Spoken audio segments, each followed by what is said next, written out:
When I started this channel, I thought I would be doing a lot of videos of the trips that we took, of which there are quite a few.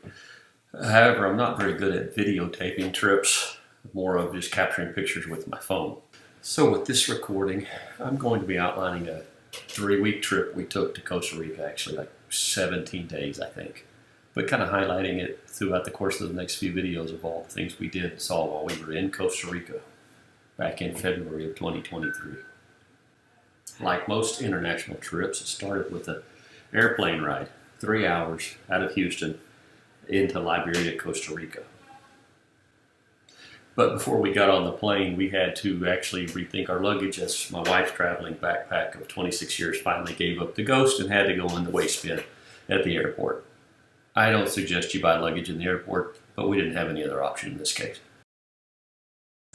Now, since it was Southwest Airlines and they don't have assigned seating, me and my wife didn't get to sit together, but we got seats and we began the 3-hour trip down to Liberia. This trip could be divided into 3-hour travel segments. We had a 3-hour flight, and then we had a 3-hour drive from Liberia to Tambor, where we set up base camp and would spend the first 3 days of our trip. Thankfully, we got to the ground just in time to get some lunch after the flight, and getting through immigrations, we decided to sample some of the local cuisine. So we stopped off at a little restaurant right by the airport and grabbed some lunch. Of course, we like the hole-in-the-wall roadside places, so most of the restaurants that we went in Costa Rica were open-air seating and had no air conditioning. But it's a dry heat, so you get used to it pretty quickly. After filling up on some great food, we made our way to the Sam's Club of Costa Rica, Price Smart, where we stocked up on enough food to last us for the 2 weeks we would be having to eat out of the house. Then we continued to drive south and watch the sunset. Now, we were wiped out from a day of travel, so we went to bed fairly early, and we got up really early enough to watch the sun come up, which was very fortuitous because we got to where we did this every morning. You got up and sat and watched the sun come up. Costa Rican sunrises are beautiful. They're definitely something to look forward to every day. Costa Rica has a lot of similar wildlife to what we have in North America, except just a little different. They have a souped-up blue jay, or maybe it's not a blue jay. If somebody knows what this thing is, let me know. But it looks like a blue jay with a little crown tuft on its head. Now, along with the blue jay that first morning, we had a visit from a howler monkey. Came up to the house and looked us over. Now, interestingly enough, we could hear them every day, but we never saw them again. They never came that close again after that first day.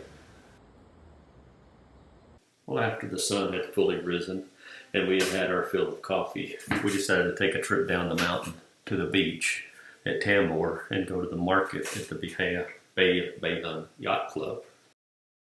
Now, I'm not sure how much of a yacht club this is, but it was a pretty nice little farmer's market and a fish market across the street where we could get fresh produce and fresh fish for some of the meals we had planned. And one of the best things about an early start to the day is you get all your shopping done and all the travel done in time, and breakfast is still being served. We made it back to the house with our haul and commenced to making mango slushies and pina coladas with fresh pineapple, which is like nectar of the gods. Now, one thing I've neglected to mention is that we're staying at my brother-in-law's house up on the side of the hill in Costa Rica. Now, I say it's on the side of the hill. That means it's 12 kilometers, to town. 3 of those 12 kilometers are pretty much vertical, going up and down the hill, and some places at a 16-degree slope. Thankfully, my brother-in-law has a diesel-powered Toyota Fortuna that he's nicknamed Tuna for short, and it has excellent off-road capabilities in 4-wheel drive and can make it up and down the hill. We gave this little truck a real workout in our drives around the country, and you'll see a lot of that in the upcoming video. On this trip, we had to stop and look at all the fruits that were growing on the side of the hill. The grapefruit and the banana trees are everywhere. We also stopped to verify the water supply, as his house is all self-sustaining. It gets its water from a small creek that fills these cisterns, these bottles, and then it's pumped up to the house, the tank above the house, and that gravity feeds everything. So no water in the creek, no water at the house. And believe it or not, that was day one We grilled our fish on the grill, had a light beer, and watched the sunset for the end of day one. The smell of the cooking fish brought a coddy up to check us out, and it was kind of an interesting end to the day. So thanks for watching. Be sure to like and subscribe so you'll get to see the rest of these. Be watching for the rest of the videos that come out about Costa Rica. Thanks for watching.